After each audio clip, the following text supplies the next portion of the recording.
Mess communication में आप PhD करते हैं तो अमूमन हमारे यहाँ जो सोसाइटी का एक थिंकिंग कैपेसिटी इतनी सी है कि वो कहते हैं जी आप टीचर बन जाएं, अब आप टीचिंग कर लें, जबकि मैस कम्युनिकेशन में चले जाएं, जी बिल्कुल, हाँ, या मीडिया बन जाए या एंकर, या ज्यादा जो एक रिसर्चर है जो पीएचडी तक पहुंचता है उसके लिए कहा जाता है कि जी अब आप तो टीचर बनना है, आप तो फैकल्टी में चले जाएंगे। ये एक हमने दुनिया अपनी इतनी सी कर ली है छोटी सी, जबकि इतनी डाइवर्स फील्ड है। आप you can do wonders in that, you can start your own consultancies, you can start your own projects, you can work with companies, you can work with firms. All we need is to have a open mindset about it.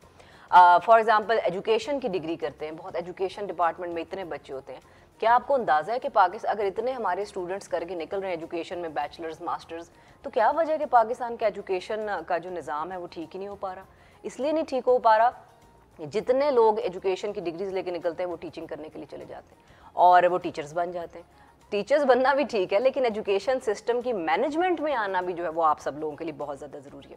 अब यहाँ पे एक और चीज़ मैं बड़ी important add कर दूँ कि तमाम पब्लिक यूनिवर्सिटीज़ में, पब्लिक सेक्टर यूनिवर्सिटीज़ में, they have got business incubation centres, जिनको कि बिग कहा जाता है। तो वो बिग हर पब्लिक सेक्टर यूनिवर्सिटी में मौजूद है, HEC की तरफ से मौजूद है। वो सारी लड़कियाँ या even young boys who are studying in universities, क्या आपने कभी अपने डिपार्टमेंट से निकल के ये जानने की कोशिश की है कि आपकी यूनिवर्सिटी का जो बिजनेस इंक्यूबेशन सेंटर है, जिसका काम ये है कि वो आपके छोटे छोटे आइडियाज़ को उठाए, आपको ट्रेन करे, आपको रेलिवेंट ट्रेनिंग्स दे और उसके बाद आपको तैयार करे कि आपने फील्ड में जाके या बिजनेस या एंटरप्रेन्योरियल सेटअप अपना कैसे करना है? Very few students who actually who are involved in big business incubation centres. तो सबसे पहली बात कि प्राइवेट सेक्टर यूनिवर्सिटी से ज़्यादा चांसेस आपके पास पब्लिक सेक्टर यूनिवर्सिटीज़ में आपके पास बहुत एक्सपोजर है। अपने बिजनेस इंक्यूबेशन सेंटर्स में जाएं, वहाँ जाके रेलिवेंट ट्रेनिंग्स हासिल करें। वहाँ पे वो बुलवाते हैं उन तमाम एंटरप्रेन्योर्स को, उन तमाम बिजनेसमैन को जो कि आपके साथ आके कम्युनिकेट करते हैं, आपसे बात करते हैं, आपको सिखाते हैं। So you can get your trainings over there in business incubation centres, वहाँ से आप सीखें और उसके बाद ड्यूरिंग योर स्टूडेंट लाइफ ही आपके छोटे छोटे एंटरप्रेन्योरियल प्रोजेक्ट्स शुरू हो जाते हैं।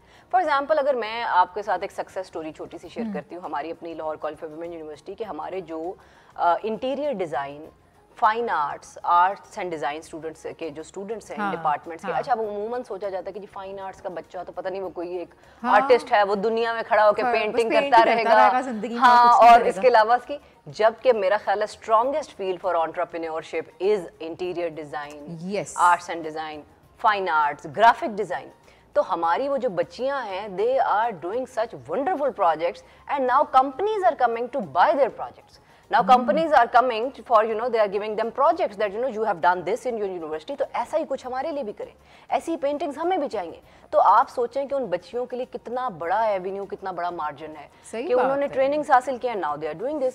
सो एवेन्यूज आर ऑलवेज देयर। आप पे डिपेंड करता है, आपने सिर्फ 2 + 2 4 करके अपनी डिग्री को खत्म करना है और घर जाके बैठना है, या आपने अपनी डिग्री में से एक्सट्रैक्ट करनी है वो स्किल्स जिसके बाद आप पैसा कमा सकें। बिल्कुल, ये बहुत इंपॉर्टेंट चीज़ है। वही बात है, ये डिपेंड करता है हमारे पे कि हमने किस तरह से अपनी स्किल्स को पॉलिश करना है। और जिस तरह से मैं भी एग्जांपल भी, हमने इनिशियली जिस तरह से बरीना ने बहुत ही बेहतरीन एग्जांपल दी कि फाइन आर्ट्स, इंटीरियर्स की वो स्टूडेंट्स हैं जो कुछ जब आप प्रोजेक्ट्स अपने यूनिवर्सिटी स्कूल्स के लिए करते हैं, देन कंपनीज कम इन, जब आपके थीसिस या आपके जो प्रोजेक्ट्स दिखाए जाते हैं, पब्लिश होते हैं, लोग उन्हें आके देखते हैं, कंपनीज उन्हें देखती हैं, आपको वहाँ से उठाया जा सकता है। तो there is a lot of things. उठाया से मेरी मुराद दूसरा वाला उठाया जाना नहीं है, खतरनाक उठाए वाली बात नहीं।